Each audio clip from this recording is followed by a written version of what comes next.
নমস্কাৰ মৰমৰ ছাত্ৰ ছাত্ৰীসকল তোমালোকে চাই আছা স্কুল অফ নলেজ নামৰ ইউটিউব চেনেল এই ভিডিঅ'ত মই আলোচনা কৰিম আমাৰ বিদ্যালয়ৰ এই বৰ্ষৰ অৰ্থাৎ 2024-25 বৰ্ষৰ প্ৰথম সাময়িকী মূল্যায়নৰ সমাজ বিজ্ঞানৰ পেপাৰখন আশা কৰোঁ এই ভিডিঅ'টোৱে তোমালোকক নিশ্চিতভাৱে সহায় কৰিব গতিকে যদিহে তোমালোকৰ ভিডিঅ'টো ভাল লাগে তেন্তে লাইক কৰিবা যদি তোমালোকে কিবা বস্তু বুজি নোপোৱা কমেন্ট বক্সত সুধিবা আৰু তোমালোকৰ বন্ধু বান্ধৱীসকলৰ সৈতেও ভিডিঅ'টো শ্বেয়াৰ কৰিবা এতিয়া আহা এই প্ৰশ্ন কাকতখনৰ আমি সমাধান কৰোঁ ইয়াৰে কোৱেশ্চন নম্বৰ 1ত উত্তৰ লিখিবলৈ দিয়া হৈছিল আৰু ইয়াৰে ক নম্বৰত দিয়া হৈছে ভাৰতীয় মান সময়ৰ দ্ৰাঘিমাংশ কিমান উত্তৰ হ'ব ভাৰতীয় মান সময়ৰ দ্ৰাঘিমাংশ হ'ল ভাৰতবৰ্ষৰ প্ৰায় সমাজেদি যোৱা 82 ডিগ্ৰী 30 মিনিট পূব দ্ৰাঘিমা ৰেখাডাল কোৱেশ্চন নম্বৰ খ বায়ুমণ্ডলৰ কণ্ঠস্তৰে ৰেডিঅ' তৰংগ বহন কৰে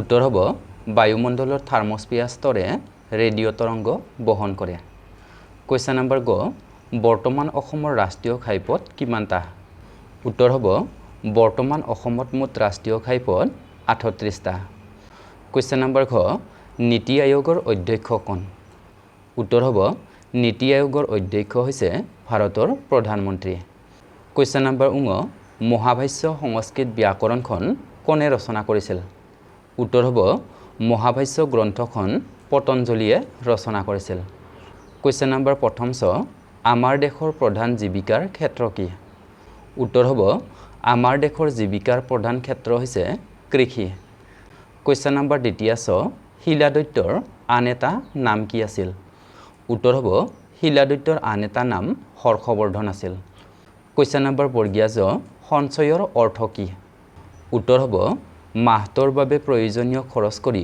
ৰাহি হোৱা ধনখিনিক সঞ্চয় বুলি কোৱা হয় কোৱেশ্চন নম্বৰ ছ হৰ্ষবৰ্ধনৰ ৰাজসভাৰ কবিগৰাকীৰ নাম কি আছিল উত্তৰ হ'ব হৰ্ষবৰ্ধনৰ ৰাজসভাৰ কবিগৰাকীৰ নাম আছিল বাণভট্ট কোৱেশ্চন নম্বৰ নিয় প্ৰাথমিক দ্ৰাঘিমা ৰেখাৰ মান কিমান উত্তৰ হ'ব প্ৰাথমিক দ্ৰাঘিমা ৰেখাৰ মান হৈছে 0 ডিগ্ৰী ইয়াৰ পিছত কোৱেশ্চন নম্বৰটোৰ তলত উল্লেখ কৰা যিকোনো 6টা প্ৰশ্নৰ উত্তৰ লিখিবলৈ দিয়া হৈছিল ইয়াৰে ক নম্বৰত দিয়া হৈছে দ্বিজনন প্ৰক্ৰিয়া কাক বোলে উত্তৰ হ'ব গেদৰ পৰা গেদীয় শিললৈ পৰিৱৰ্তিত হোৱা প্ৰক্ৰিয়াটোক দ্বিজনন প্ৰক্ৰিয়া বোলে কোৱেশ্চন নম্বৰ খ বায়ুমণ্ডলৰ ভাগবোৰ লিখা উত্তৰ হ'ব বায়ুমণ্ডলৰ ভাগ বা স্তৰবোৰ হৈছে ট্ৰপস্ফিয়াৰ ষ্ট্ৰেটস্ফিয়াৰ মেছস্ফিয়াৰ আৰু থাৰ্মস্ফিয়াৰ কোৱেশ্চন নম্বৰ গ গুপ্ত যুগৰ দুজন চিকিৎসা শাস্ত্ৰবিদৰ নাম লিখা উত্তৰ হ'ব গুপ্ত যুগৰ দুজন চিকিৎসা শাস্ত্ৰবিদৰ নাম হ'ল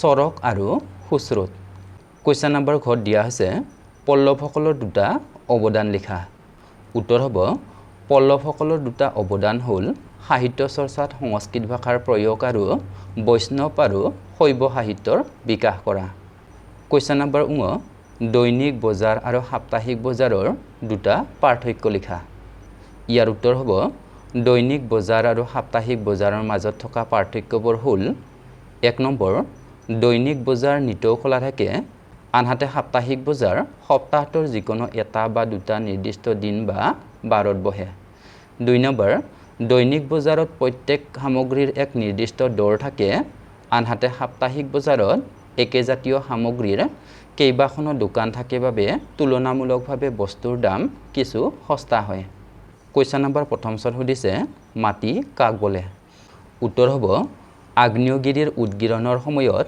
মাটিৰ তলৰ শিলাখণ্ড ওপৰলৈ গলিত অৱস্থাৰে ওলাই ভূপৃষ্ঠত জমা হয় ঠিক তেনেদৰে ভূমিকম্পৰ ফলতো ভূগৰ্ভৰ পৰা শিলাখণ্ড ওপৰলৈ উঠি আহে এই শিলাখণ্ডবোৰ বতাহ পানী তাপ চাপ আদিৰ বাবে ভাঙি ক্ষয় যায় ক্ষয় যোৱা সৰু শিলাখণ্ডবোৰ সময়ৰ লগে লগে ভাঙি চূৰ্ণ বিচূৰ্ণ হৈ পানীৰ বা বায়ুৰ হতত এঠাইৰ পৰা আন ঠাইলৈ যায় তাৰ ওপৰত উদ্ভিদ বা প্ৰাণীবোৰ মৰি পচি হিউমাছ সংযোগ হয় ইয়াকে মাটি বোলে কোৱেশ্চন নম্বৰ দ্বিতীয় ছ আশাকৰ্মী নিয়োগৰ উদ্দেশ্য কি উত্তৰ হ'ব আশাকৰ্মী নিয়োগৰ উদ্দেশ্য হ'ল গৰ্ভৱতী মহিলাসকলক চিকিৎসাজনিত সুপৰামৰ্শ আদি দিয়া কোৱেশ্চন নম্বৰ বৰ্গীয় জত সুধিছে বিন্ধ্য পৰ্বতে ভাৰতবৰ্ষক কি ভাগত ভাগ কৰিছে উত্তৰ হ'ব বিন্ধ্য পৰ্বতে ভাৰতবৰ্ষক দুটা ভাগত ভাগ কৰিছে, উত্তৰ ভাৰত আৰু দক্ষিণ ভাৰত বা দাক্ষিণাত্য। ইয়াৰ পিছত কুৱেশ্যন নম্বৰ 3 ক অংশৰ লগত খ অংশ মিলাই লিখিবলৈ দিয়া হৈছে। ইয়াৰ উত্তৰ হ'ব, ইয়াৰ প্ৰথমতে দিয়া আছে হিমবাহ, ইয়াৰ উত্তৰ হ'ব বৰফৰ নদী। তাৰপিছত দিয়া আছে দ্বিতীয় চন্দ্ৰগুপ্ত, ইয়াৰ উত্তৰ হ'ব সকাৰী উপাধি লৈছিল। তাৰপিছত দিয়া আছে চপৰা, ইয়াৰ উত্তৰ হ'ব বন্দৰ। তাৰপিছত দিয়া আছে জোনবিল মেলা, উত্তৰ হ'ব মাঘ মাহত হয়। আৰু শেষত দিয়া আছে স্থানীয় বঁটা, উত্তৰ হ'ব লু। ইয়াৰ পিছত কুৱেশ্যন নম্বৰ 4ত যিকোনো তিনিটাৰ উত্তৰ লিখিবলৈ দিয়া হৈছে আৰু ইয়াৰে ক নম্বৰত সুধিছে ত্ৰিৰাজ্য বুলি কাক কোৱা হয়। উত্তৰ হ'ব ত্ৰিৰাজ্য বুলি চোল, চেৰা আৰু পাণ্ড্য ৰাজ্যক কোৱা হয়। কুৱেশ্যন নম্বৰ খ হিউমাছ বুলিলে কি বুজা। উত্তৰ হ'ব হিউমাছ হ'ল উদ্ভিদৰ পোষক দ্ৰব্যৰ আকৰ। মাটিত হিউমাছৰ পৰিমাণ বাঢ়িলে উৰ্বৰতা শক্তি বৃদ্ধি পায়, সেয়ে শস্যৰ উৎপাদন বঢ়াবলৈ মাটিত হিউমাছ গঠন হোৱাত গুৰুত্ব দিয়া হয়। কুৱেশ্যন নম্বৰ গত পাৰ্থক্য লিখিবলৈ দিছে স্থানীয় সময় আৰু মান সময়ৰ মাজত। উত্তৰ হ'ব স্থানীয় সময় আৰু মান সময়ৰ পাৰ্থক্যবোৰ হ'ল 1 নম্বৰ কোনো এখন ঠাইৰ মধ্যাহ্ন সূৰ্যৰ অৱস্থানৰ ওপৰত ভিত্তি কৰি যি সময় গণনা কৰা হয় তাকে ঠাইখনৰ স্থানীয় সময় বোলে। আনহাতে কোনো এক বা একাধিক নিৰ্দিষ্ট দ্ৰাঘিমাৰ ভিত্তিত সমগ্ৰ দেশৰ বাবে যি সময় গণনা কৰা হয় তাকে মান সময় বোলে। 2 নম্বৰ কোনো এখন ঠাইৰ স্থানীয় সময় উলিয়াবলৈ প্ৰাথমিক দ্ৰাঘিমা ৰেখাৰ মান সময়ক ভিত্তি হিচাপে লোৱা হয়। আনহাতে দেশ এখনৰ সমাজেৰে পাৰ হৈ যোৱা দ্ৰাঘিমা ৰেখাডালৰ স্থানীয় সময়ৰ ভিত্তিত সমগ্ৰ দেশখনৰ বাবে মান সময় গণনা হয়। আৰু 3 নম্বৰ বেলেগ বেলেগ দ্ৰাঘিমা ৰেখাত অৱস্থিত ঠাইৰ স্থানীয় সময়ও বেলেগ বেলেগ। আনহাতে দেশ এখনৰ মান সময় নিৰূপণৰ বাবে এডাল মান দ্ৰাঘিমা ৰেখা নিৰূপণ কৰা হয়। কুৱেশ্যন নম্বৰ ঘত লিখিবলৈ দিয়া হৈছে একোটাকৈ উদাহৰণ লিখি বতাহৰ প্ৰকাৰবোৰ লিখা। উত্তৰ হ'ব বতাহ 3 প্ৰকাৰৰ, নিয়ত বতাহ, সাময়িক বতাহ আৰু স্থানীয় বতাহ। নিয়ত বতাহৰ উদাহৰণ হৈছে পছোৱা বতাহ, সাময়িক বতাহৰ উদাহৰণ হৈছে মৌচুমী বতাহ আৰু স্থানীয় বতাহৰ উদাহৰণ হৈছে জলবতাহ। কুৱেশ্যন নম্বৰ বৌদ্ধ ধৰ্মৰ ভাগ কেইটা কি কি। উত্তৰ হ'ব বৌদ্ধ ধৰ্মৰ ভাগ দুটা, হীনযান আৰু মহাযান। কুৱেশ্যন নম্বৰ 5 অসমৰ ক'ত ক'ত গুপ্ত স্থাপত্য ভাস্কৰ্যৰ প্ৰভাৱ পৰিলক্ষিত হয়। অথবা লিখিবলৈ দিছে উৎপত্তি অনুসৰি বৰষুণৰ প্ৰকাৰসমূহ লিখা। ইয়াতে তোমালোকক মই প্ৰথম প্ৰশ্নটোৰ উত্তৰ লিখি দিম। উত্তৰ হ'ব অসমৰ তেজপুৰৰ দ পৰ্বতীয়াত, নগাঁৱৰ মিকিৰ আতি আৰু বৰগংগা, নুমলীগড়ৰ দেওপাহাৰ, গুৱাহাটীৰ কামাখ্যা মন্দিৰ, দুধনৈৰ বৰমেধিপাৰা আদিত গুপ্ত স্থাপত্য ভাস্কৰ্যৰ প্ৰভাৱ পৰিলক্ষিত হয়। আনহাতে পিছৰ প্ৰশ্নটো সুধিছিল উৎপত্তি অনুসৰি বৰষুণৰ প্ৰকাৰসমূহ লিখা। উত্তৰ হ'ব উৎপত্তি অনুসৰি বৰষুণ 4 প্ৰকাৰৰ।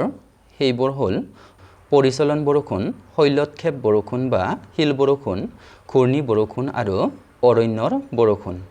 ইয়াৰ পিছত ছাত্ৰ ছাত্ৰীসকলক প্ৰকল্প দিয়া হৈছিল। এই কামটো আমাৰ বিদ্যালয়ৰ ছাৰ বাইদেউসকলে দিছিল। আমাৰ 50 নম্বৰীয়া প্ৰশ্ন কাকতখন ইমানেই আছিল।